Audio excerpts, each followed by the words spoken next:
Rally में जाना था तो बहाना ये ढूंढा कि जो एबीपी के लिए परमिशन दी गई थी, जो टैक्सी स्टैंड से जोरावर के लिए दी गई थी, और जोरावर के पास रास्ता रोकने की कोई परमिशन नहीं थी, जोरावर से विधानसभा मार्च करने के लिए कोई परमिशन नहीं थी।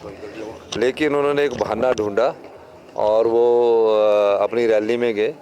ठीक है, उनकी रैली है, लोकतंत्र में विपक्ष की एक पार्टी की अपनी रैली होती है, उस रैली में भाग लेके जाना था। लेकिन बहाना तो अच्छा ढूंढना चाहिए था ना।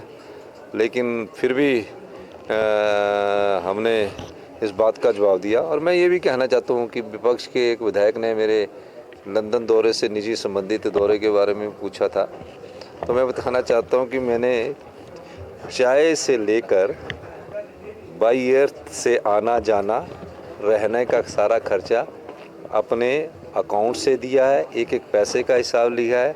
इवन हमारे पास तो वहाँ थे ही नहीं, क्योंकि हमने एटीएम कार्ड रखा हुआ था। जो कुछ भी हमने थोड़ी बहुत ख़रीदारी की वो वहीं खरीदी।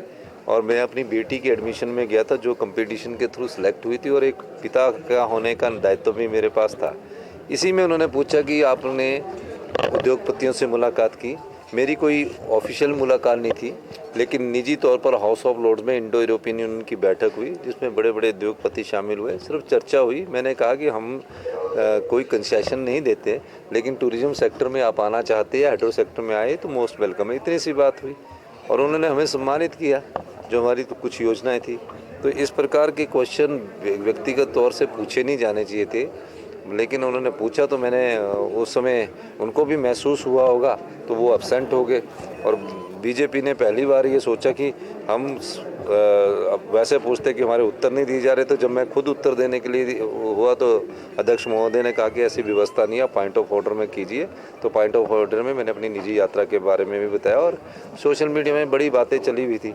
चाहता तो मुझे विधायक निधि के रूप में भी पैसा मिलता है, जो विधायक के तौर पर मिलता, तो मैं उस पैसे को भी खर्च कर सकता था, लेकिन मैंने अपने अकाउंट से खर्च किया, क्योंकि मैं जो भी खर्चा अपना परिवार का कर रहा हूँ, अपनी बेटी पर जो खर्च कर रहा हूँ, मैं अपने अकाउंट से ही खर्च कर रहा हूँ। कोई उसका राज्य सरकार के खजाने पर कोई बोझ नहीं डाला, कोई पैसा नहीं लिया, कुछ ना मैं लेता हूँ। सर, एनपीएस और ओपीएस नहीं होता।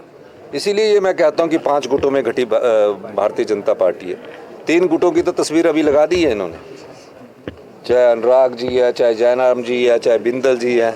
आज 3 गुटों की तस्वीर लगी है और शब्द लिखा भ्रष्टाचार। अपने गृह में झांक के देखिए, जो लोगों के पैसे बचा रहा है, अनाथ बच्चों के लिए योजना लेके आ रहा है, विधवा बच्चों के लिए योजना लेके आ रहा है, शिक्षा के क्षेत्र में सुधार कर रहे हैं, मेडिकल के क्षेत्र में सुधार कर रहे हैं। वो तो उनसे पूछिए कि 4500 बीघा की जो जगह है उसमें कितना भ्रष्टाचार हुआ है, वो तो जवाब दे। तो इस प्रकार की बातें लिखना सिर्फ राजनीतिक ताकत का दर्शाने की कोशिश भारतीय जनता पार्टी कर रही कि हम एक है, लेकिन दिल में से एक नहीं है। 5 गुटों में बटी भारतीय जनता पार्टी, याद रखना मेरी। और जिस तरीके से वो कार्य करना चाह रहे हैं, दबाव की राजनीति बनाकर केंद्र सरकार से हमें दबाव डलवाया जाता है।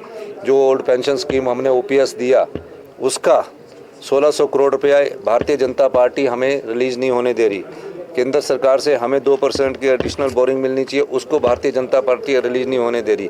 पीडीएन के जो 2000 करोड़ मिले, उसका 25% ही हमें मिल पाया है। मोदी जी के 1500 करोड़ के बारे में आज इस रैली में भी बताया जाए कि कब तक दिया जाएगा।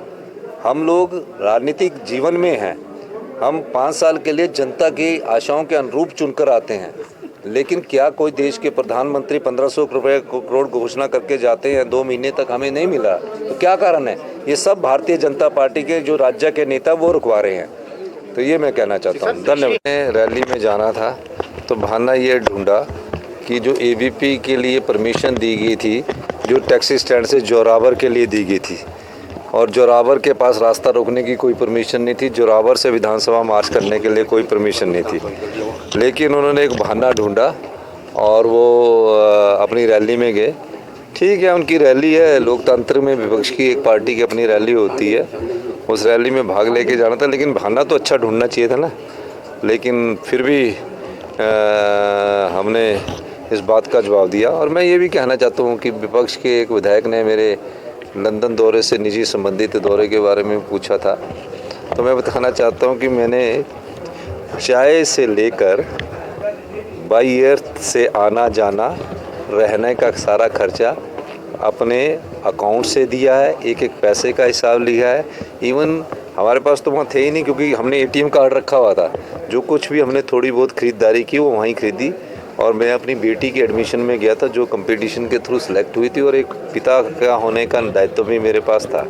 इसी में उन्होंने पूछा कि आपने उद्योगपतियों से मुलाकात की। मेरी कोई ऑफिशियल मुलाकात नहीं थी, लेकिन निजी तौर पर हाउस ऑफ लॉर्ड्स में इंडो यूरोपियन यूनियन की बैठक हुई, जिसमें बड़े बड़े उद्योगपति शामिल हुए। सिर्फ चर्चा हुई। मैंने कहा कि हम कोई कंसेशन नहीं देते, लेकिन टूरिज्म सेक्टर में आप आना चाहते हैं या हाइड्रो सेक्टर में आए तो मोस्ट वेलकम है। इतनी सी बात हुई और उन्होंने हमें सम्मानित किया, जो हमारी तो कुछ योजनाएं थी। तो इस प्रकार के क्वेश्चन व्यक्तिगत तौर से पूछे नहीं जाने चाहिए थे, लेकिन उन्होंने पूछा तो मैंने उस समय उनको भी महसूस हुआ होगा, तो वो एब्सेंट हो गए। और बीजेपी ने पहली बार ये सोचा कि हम वैसे पूछते कि हमारे उत्तर नहीं दिए जा रहे, तो जब मैं खुद उत्तर देने के लिए हुआ तो अध्यक्ष महोदय ने कहा कि ऐसी व्यवस्था नहीं है, पॉइंट ऑफ ऑर्डर में कीजिए। तो पॉइंट ऑफ ऑर्डर में मैंने अपनी निजी यात्रा के बारे में भी बताया, और सोशल मीडिया में बड़ी बातें चली हुई थी।